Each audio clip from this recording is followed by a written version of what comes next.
Filosofi yang saya pegang adalah ya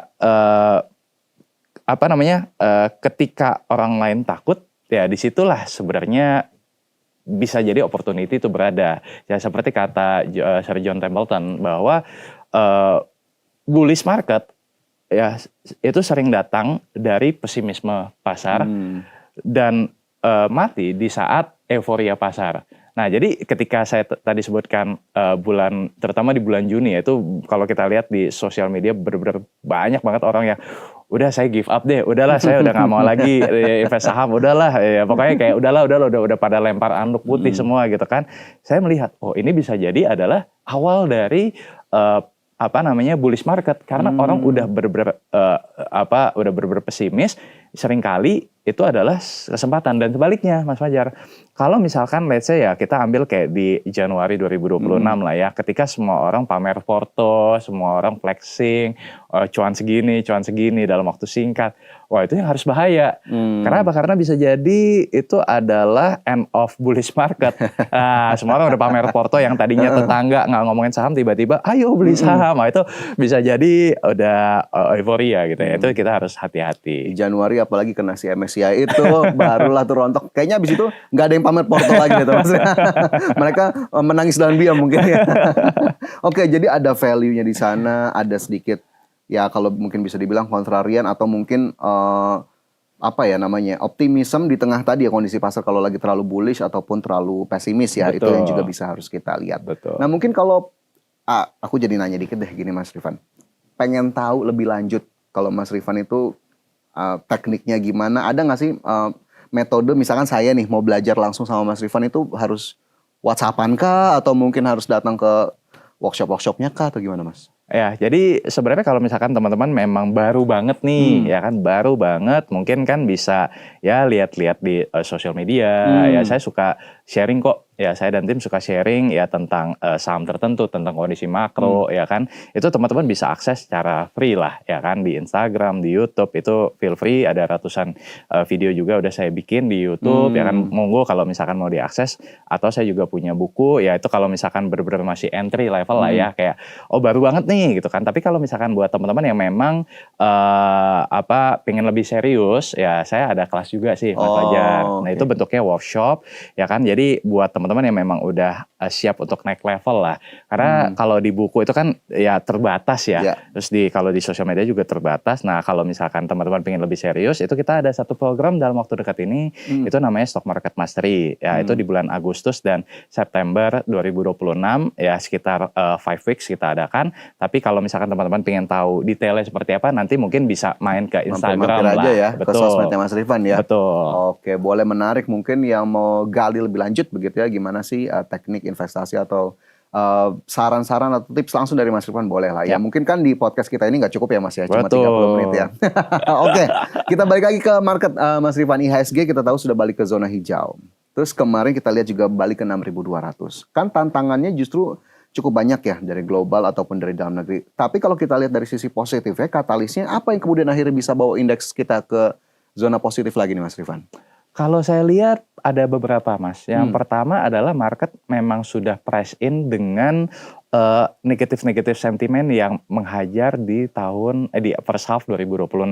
Yang tadi kita bilang kayak perfect storm, udah mulai dari MSCI dan S&P, Moody's dan lain sebagainya, semua mendowngrade. Kemudian perang geopolitik ya kan, kemudian internal dalam negeri juga, rupiah melemah dan lain sebagainya. Itu udah, menurut saya itu udah perfect storm ya kan. Dan tadi ketika misalkan market sudah pesimis, sebenarnya menurut pengalaman saya, kita tuh nggak perlu menunggu sampai semuanya ini settled, semuanya ini ideal lagi baru naik. Nggak, karena satu sentimen aja positif itu udah bisa membuat market kembali recover. Nah, apa sih yang mendorong kemarin IHSG rebound ya dari 53 ke 62 sekarang? Kalau saya lihat memang dari segi domestik. Karena kalau misalkan kita buka secara data, ya asing masih outflow, tapi kan IHSG udah naik nih dari 53 ke 62. Simple kalau menurut saya, ya mulai ada optimisme dari domestik.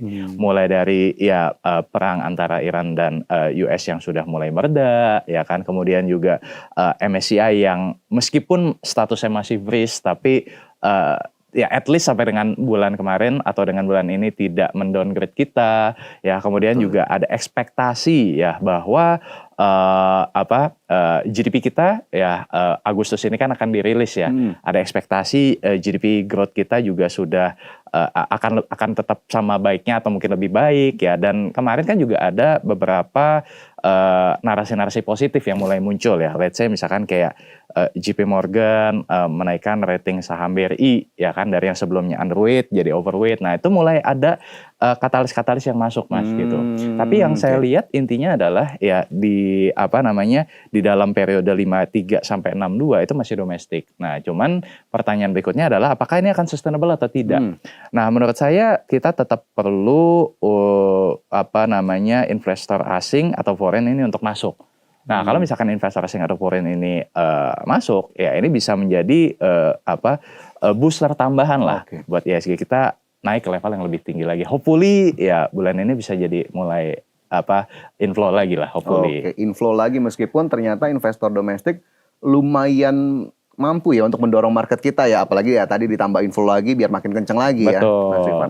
Kalau kita lihat optimisme sudah terlihat, indeks harga saham gabungan sudah ke zona hijau, tapi gimana nih? Lagi-lagi teknik Mas Rifan, membedakan momentum yang layak untuk kita ikuti, ataupun di satu sisi jangan-jangan kita terlalu euforia untuk ikuti itu, jadi malah nggak waspada. Itu ada nggak sih indikator atau ciri-cirinya bahwa market ini kayaknya sudah terlalu optimis deh tadi misalkan, sudah terlalu di atas deh?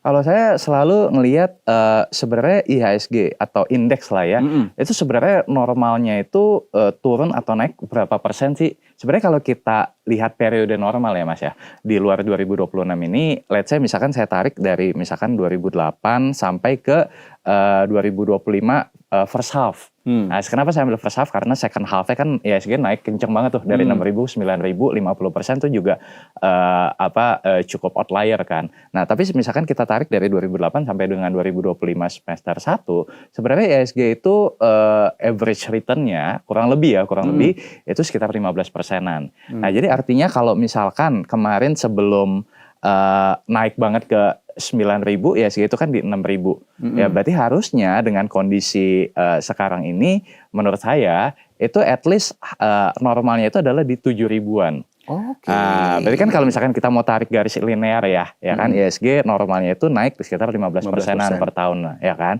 Kemarin kan naik 9.000 tapi habis itu dibanting lagi ke 5.300, itu kan anomali lah, outlier. Tapi kalau misalkan kita tarik garis lurus atau linear itu ya berarti dari 6.000 15% harusnya ya kurang lebih di 7.000-an, dan sekarang IHSG di 62. Artinya apa? Artinya sebenarnya kalau dibilang apakah ini udah ketinggian, menurut saya belum. Ya masih ada potensi untuk at least ke 7.000-an tadi. Itu kalau misalkan kita lihat dari indeks levelnya ya. Tapi kalau misalkan kita lihat dari micro analisisnya, saham per sahamnya, cukup tadi kita lihat let's say misalkan dengan valuation-nya tadi.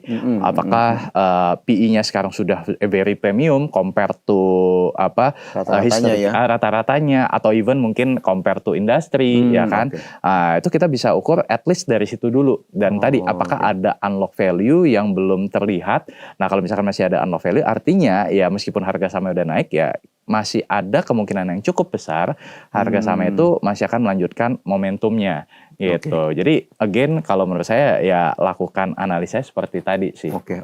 Ini sebetulnya masih sangat mudah dicerna ya Mas Rifan ya, untuk kemudian bisa melihat apakah ini sudah terlalu tinggi kah atau mungkin apakah masih kemudian ada potensi. Bahkan tadi kalau dengar dari Mas Rifan masih ada potensi lagi sebetulnya ya kalau melihat dari data sebelumnya. Betul. Jadi tapi kalau dibalik pertanyaannya Mas Rifan, di level-level ini apakah kemudian kalaupun ada koreksi ini sudah bottomnya atau ya nanti akan bisa lebih rendah lagi, melihat tadi ada Agustus lah dalam jangka pendek kita lihat?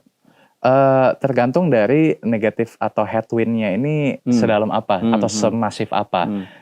Ya amit-amit kalau misalkan tadi kita bicara mengenai MSCI amit-amit gitu ya ternyata kita di downgrade ya itu tentu akan menciptakan volatilitas yang lebih lagi. Atau amit-amit misalkan tensi geopolitik US ya Trump tadi tiba-tiba moodnya jelek lagi ya kan, diperang lagi segala macam ya itu kita nggak pernah tahu. Atau ya amit-amit misalkan dari dalam negeri ada gejolak yang di luar dugaan ya itu mungkin akan jadi another turbulence lagi. Tapi I believe bahwa harusnya tidak terjadi.